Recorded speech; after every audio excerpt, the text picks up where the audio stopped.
Thanks so much for joining us today. It's Kim at Carolina Sewing back with another great project to share. Bossel and Peltex, and maybe even a few other brands, make these pre-cut placemat forms.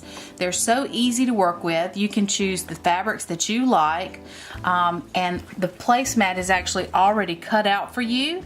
You can, but depending on the product, you can get a foam one, or you can get a thinner fusible one. You can get them double side fuse or no fuse at all. Today the one that we're using is one by Peltex, and it's oval like this, and like I said, it's already pre-cut. The directions for the placemat come inside the packaging. You can do them in so many different ways. I do a lot of these, and I found a quick, easy way to make them. So many times I'm looking for a quick sample to make for the shop. So what you'll need is you'll need a front fabric, your back fabric, and of course your form that you choose to go with. A lot of times I will strip piece this like I'm going to show you how to do today. The regular way to do it is to just have a front piece, a back piece, and a binding. But normally what I do is I split it up some just for interest. A lot of times today I know my customers are making 1-year-old, 2-year-old birthday party mats and things like that for their grandchildren and children. And this is a great place to put an embroidery. Also very simple and easy. This is a great product to embroider on, so it's safe for your embroidery machines. I choose not to do a binding. I'm going to show you the quick edge way today, just because when I'm making samples for the shop, sometimes I don't have time to do the 2.5-inch strip binding and all the hand sewing that's involved. However, in my home, I really like that type of placemat, so it just depends on how much time you want to put in it. So these are great for holidays, all through the year, everyday use. They go right in the wash, they wash and dry, just terrific. So today what we're going to have is we're going to have a center band, which you choose the size that you want for your decorative fabric. Then I chose a contrasting fabric that coordinates with it to go on the top and the bottom, and I chose to use that print on the back again as well. So as you've just seen, your placemat easily becomes reversible as well. So if you wanted to do Christmas on the back and all year long on the front, you could. So let's get started. So today what we've taken is, I have a really pretty two-tone fabric here with rows of mason jars on the top and bottom fabric. I'll also be using that print on the back. And you can see that I've cut the strips to the size of my placemat form. We're going to use our 1/4-inch foot today, and I have a dark thread on so that you can see when we're stitching exactly what's going on, so that strong contrast will be there so you can follow along. Just lining up my edges. And simply, I'm putting my 1/4-inch guide right on the edge of my fabric here, and we can begin stitching. You can pin this right now if you need to, but I find that it feeds nice and easily, so you can usually just guide it with your hand also if you'd like.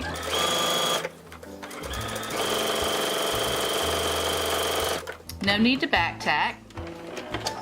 And you can see there's our first seam. We just fold that back, take your iron and press that, and you're good to go. Let's do the second one. And since it is a directional, I'm going to check my fabric first. Again, line that 1/4-inch foot up on the cut edge of your fabric. And on my baby lock, with my 1/4-inch foot in my center needle position, I get a perfect 1/4 of an inch seam.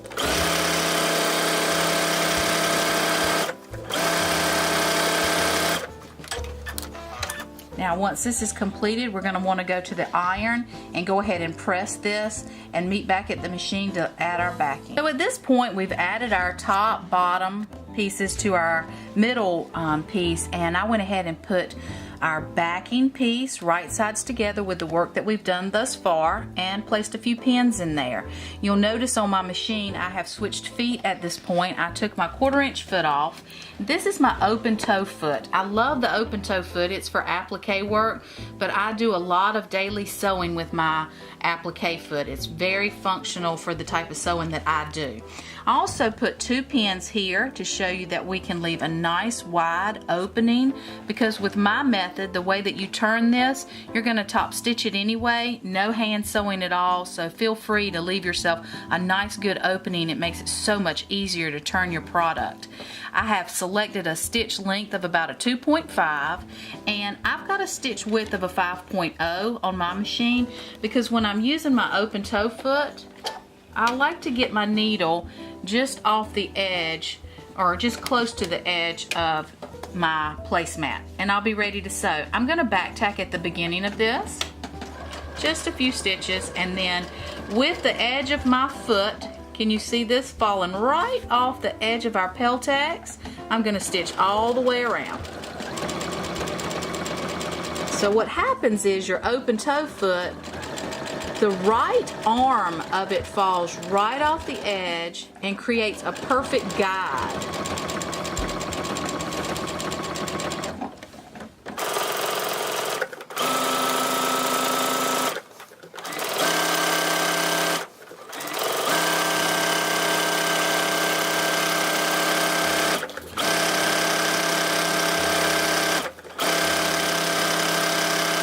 Back tack at the end here as well.